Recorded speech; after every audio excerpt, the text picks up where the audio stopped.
in 2020, you had some news from your doctor. Yes. Can you tell us what your doctor told you in 2020?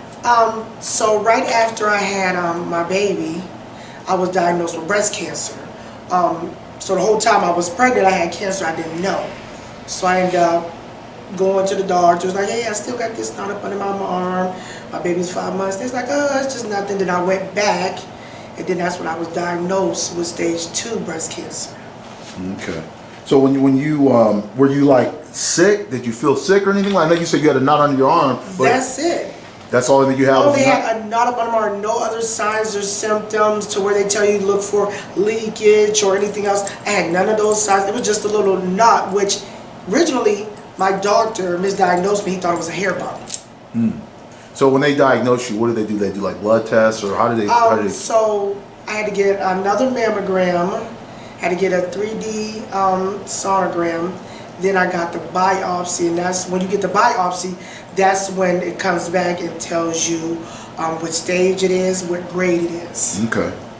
So what was going through your mind when you initially, when the doctor told you that, hey, we need to talk to you, this is what's going on? What was going through your mind? I was sick to my stomach because the only thing I could think about was like, I have to be here for my children.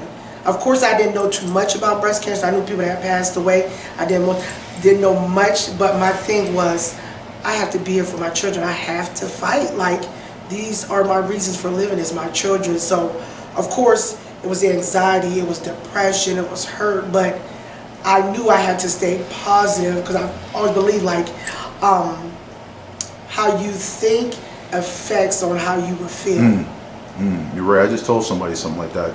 I was at this store and the cash register said, "Oh, I'm terrible at doing this," and I said, "Well, as you think you are, that's what you really are." So that's kind of like what you just said, you know. So once you had been diagnosed with breast cancer, what are some things you did to keep yourself like encouraged? Like, because I know you had to have some thoughts of like, so you're talking about being here for my kids. So obviously you were thinking about dying, right? Exactly. So what are some things you did to keep yourself encouraged? I had to make sure I stayed in my word.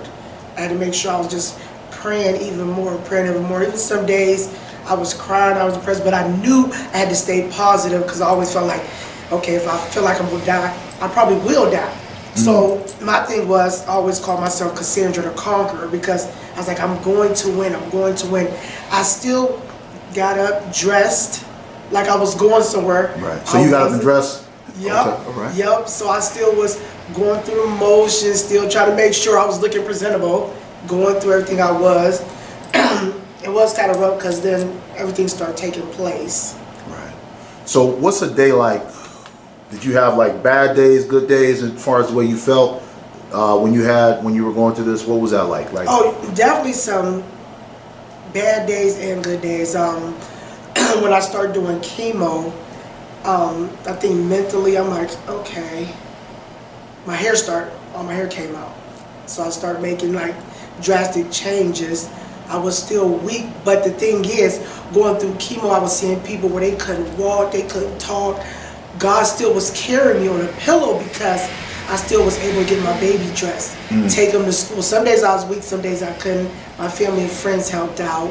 So they was taking them. I was still driving myself to chemo. I still was driving myself to radiation. Mentally, it had took a toll on me because I still had that in my mind, like, sometimes people, no matter what, they can still die. So I'm like, I need to start getting everything in order so in case something happens, my children are good. Right. But then I had to keep remembering, like, that's going to be on the back burner. Like, I got to make sure I do everything so I can just fight for them. Right. So what are some of the treatments like when people talk about chemo? What is chemo really like? What is that like? So they basically flush kind of like a poison through your body to kill the cancer. So Okay. I had a lumpectomy and had a breast reduction before I did the chemo. So I didn't get no mastectomy because the mastectomy would have been removal of both breasts. So what they did was just gave me a breast reduction, and then I started the chemo. So that's when, like, basically they flush all the cancer, supposedly get all the cancer out of you. Anything that they didn't remove from the surgery. Oh, okay. So I had 5 months of that, and then I had a month, almost 2 months of radiation. To where the radiation just, it was basically like a beam on my right side where the cancer was, because I had cancer in 3 spots. So I had just like the radiation on that. So then that ended up creating burns. So like my whole skin on this side was burnt, peeling off. Definitely weakness, and before I even started chemo, it was 3 days, I ended up getting COVID. Didn't know. I'm like, oh, it's probably my asthma. Right. So I ended up going to the hospital, ended up having COVID in the hospital for 4 days because it started forming blood clots. So this was 3 days before I was about to start chemo. Wow. So I wasn't going to go because I'm thinking like it's just my asthma, but the doctors was saying it's a good thing that I went because I wouldn't have been able to fight the COVID with the chemo. Oh, okay. So definitely some weak days, some good days, some bad days. Right. So what is your status now as far as with the breast cancer and stuff like that? Well, since I finished both of them, I'm considered cancer free. So next year I'll be in remission basically. So everything looks good right now. So it's a blessing I'm here to do this interview with you. Right. It's awesome. Glad you're here.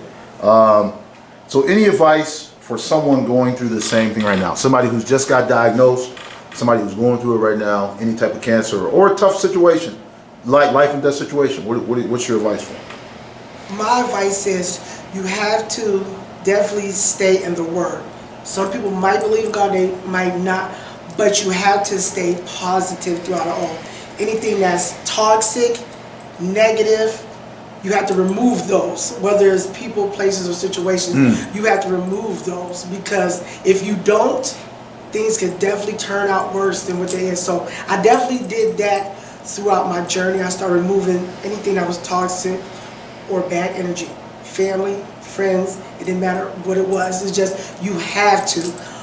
So my advice is definitely remove that right there. Stay positive, stay in the Word. For my advice to women, definitely get your mammograms. Definitely, like, even as 30, 20, like, women are being diagnosed younger and younger.